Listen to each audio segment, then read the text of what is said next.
સ્વામિનારાયણ હરિ સંવત 1877 પોષવદી તીજને દિવસે પ્રભાત સમયે શ્રીજી મહારાજ શ્રી ગઢડા મધ્યે દાદા ખાચરના દરબારમાં આથમને 12 ઓડાની ઓસરે ઢોલિયા ઉપર બિરાજમાન હતા ને ધોરો ખેસ પહેર્યો હતો ને માથે ધોરી પાક બાંધી હતી અને ધોરી ચાદર ઓઢી હતી અને લલાટને વિશે કેસરની આડ કરી હતી ને પોતાના પુષ્પના હાર પહેર્યા હતા અને પાઘને વિશે ધોરા પુષ્પના તોરા લટકતો હતો ને પોતાના મુખારવિંદની આગળ મોટી તથા દેશ દેશના હરિભક્તોની સભા ભરાઈને બેઠી હતી ને કીર્તન ગવાતા હતા.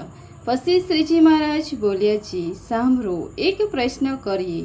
ત્યારે મુનિ તથા હરિભક્તે કહ્યું છે, હે મહારાજ, પૂછો.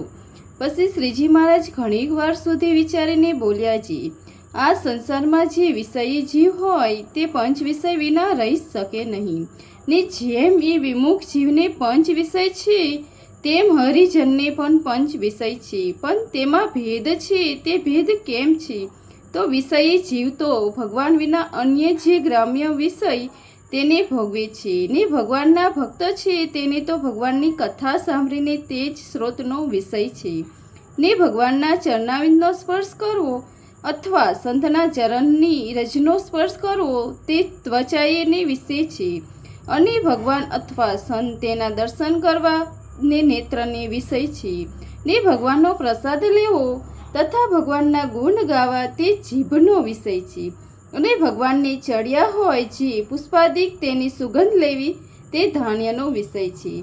એવી રીતે વિમુખ અને હરિભક્તના વિષયમાં ભેદ છે, અને એવી રીતના વિષય વિના તો હરિભક્તને પણ રહેવાતું નથી. અને નારદ સનાકાદિક જેવા અનાદિમુક્ત છે તેને પણ એવા વિષય વિના રહેવાતું નથી. તે સમાધિમાં ઘણા કાળ રહે છે, પણ તે સમાધિમાંથી નીકળીને ભગવાનની કથા કીર્તન સર્વનાદિક વિષયને ભોગવે છે. અને જેમ પક્ષી હોય તે પોતાના મારાને મૂકીને ચરવા નીકળે છે, તે ચારો કરીને રાત્રિની સમય પોતપોતાના મારામાં જઈને વિરામ કરે છે, પણ ઓતપોતના સ્થાનને કોઈ દિવસ ભૂલીને બીજા સ્થાનકને જાતા નથી. તે ભગવાનના ભક્ત છે. તે ભગવાનની કથા કીર્તન શ્રવણાદિક એવા જે ચારો તેને ચરીને પોતાનો મારો છે ભગવાનનું સ્વરૂપ તેમાં જઈને વિરામ કરે છે. અને વળી પશુ પક્ષી સર્વ જીવ જેમ પોતપોતાના ચારો કરીને પોતપોતાના સ્થાનકને વિશે વિરામ કરે છે, તે મનુષ્ય પણ જે કાર્ય હોય તેને અર્થે દેશ વિદેશ જાય છે, પણ પોતાને ઘેર આવે જે ત્યારે નિરાશ થઈને બેસે છે. એ સર્વ દ્રષ્ટા સિદ્ધાર્થ કહ્યા. તે ઉપર તમે સર્વ હરિભક્તોને એમ પ્રશ્ન પૂછીએ છીએ છીએ, જે વિમુખ જીવ ગામ્ય પંચ વિષયમાં બંધાણા છે તે વિષય વિના પર માત્ર ચાલતું નથી, તેમ તમે ભગવાનની કથા વાર્તાનું જે શ્રવણાદિક તે રૂપ જે વિષય તેમાં દઢપણે બંધાઈને એના વિષયને થયા છો કે નહીં? અને વળી બીજો પ્રશ્ન પૂછીએ છીએ છીએ, જેમ પક્ષી ચારો કરીને પોતાના મારામાં આવે છે તેમ તમે સર્વ ભગવાનની કથા કીર્તનાદિક રૂપે ચારો કરીને પાછા ભગવાનના સ્વરૂપ રૂપી મારામાં વિરામ કરો છો કે બીજે જ્યાં ત્યાં વિરામ કરો છો? અને વળી જેમ ધણિયાતું ઢોર હોય તે સીમમાં ચરીને સાંજે પોતાને ખીલે આવે છે, ને જે હરાયું ઢોર હોય તે ખીલે આવે નહીં, ને જેનું ખેતર ખાઈને જ્યાં ત્યાં બેસી રહે, પછી કોઈક ધોકો મૂકે કે વાઘ આવે તો મારે, તેમ તમે તે ધણિયાતા ઢોરની પેઠે પોતાને ખીલે આવ્યો છો કે હરાયા ઢોરની પેઠે કોઈનું ખેતર ખાઈને જ્યાં ત્યાં બેસીને વિરામ કરો છો? એ સર્વ પ્રશ્નનો ઉત્તર પોતાના અંતરમાં વિચારીને મોટા મોટા હો તે કરો.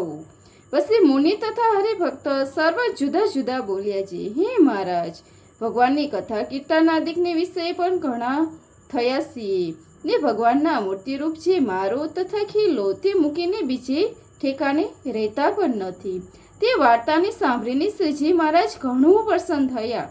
અને વળી તે દિવસ બપોર નિમિત્તે શ્રીજી મહારાજ દાદા ખાચરના દરબાર વચ્ચે લીમડા તરે ઢોલિયા ઉપર બિરાજમાન હતા, અને પોતાના મુખારવિંદની આગળ મુનિ તથા દેશ દેશના હરિભક્તોની સભા ભરાઈને બેઠી હતી. પોતે શ્રી વાસુદેવ નારાયણના મંદિર સમ્મુખ બિરાજમાન હતા અને મુનિ કીર્તન બોલતા હતા.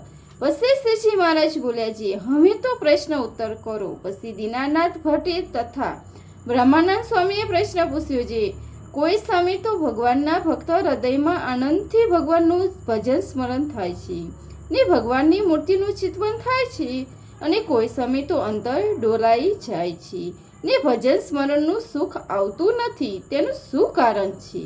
ત્યારે શ્રીજી મહારાજ બોલ્યા છે, એને ભગવાનની મૂર્તિ ધાર્યાની યુક્તિ આવડતી નથી. ત્યારે મુક્તાનંદ સ્વામીએ પૂછ્યું છે, કેવી રીતે યુક્તિ જાણવી? ત્યારે શ્રીજી મહારાજ બોલ્યા છે, યુક્તિ તો એમ છે જે અંતકરણ વિશે ગુણનો પ્રવેશ થાય છે તે જ્યારે સત્વગુણ વધતો હોય ત્યારે અંતકરણ નિર્મળ વર્તે અને ભગવાનની મૂર્તિનું ભજન સ્મરણ સુખે થાય, ને જ્યારે રજોગુણ વર્તે ત્યારે અંતકરણ ડોલાઈ જાય ને ગાઢ સંકલ્પ ઘણા થાય અને ભજન સ્મરણ સુખે થાય નહીં, અને જ્યારે તમોગુણ વર્તે ત્યારે તો અંતકરણ શૂન્ય વર્તે. માટે ભજન કરનારને ગુણ ઓળખવાના ને તે સમયે સત્વગુણ વર્તવો હોય તે સમયે ભગવાનની મૂર્તિનું ધ્યાન કરવું, અને તમોગુણ જ્યારે વર્તે ત્યારે કશો ગાઢ થાય નહીં ને શૂન્ય સરખું વર્તે તેમાં ભગવાનનું ધ્યાન ન કરવું, અને જ્યારે રજોગુણ વર્તતો હોય ત્યારે ગાઢ સંકલ્પ ઘણા થાય.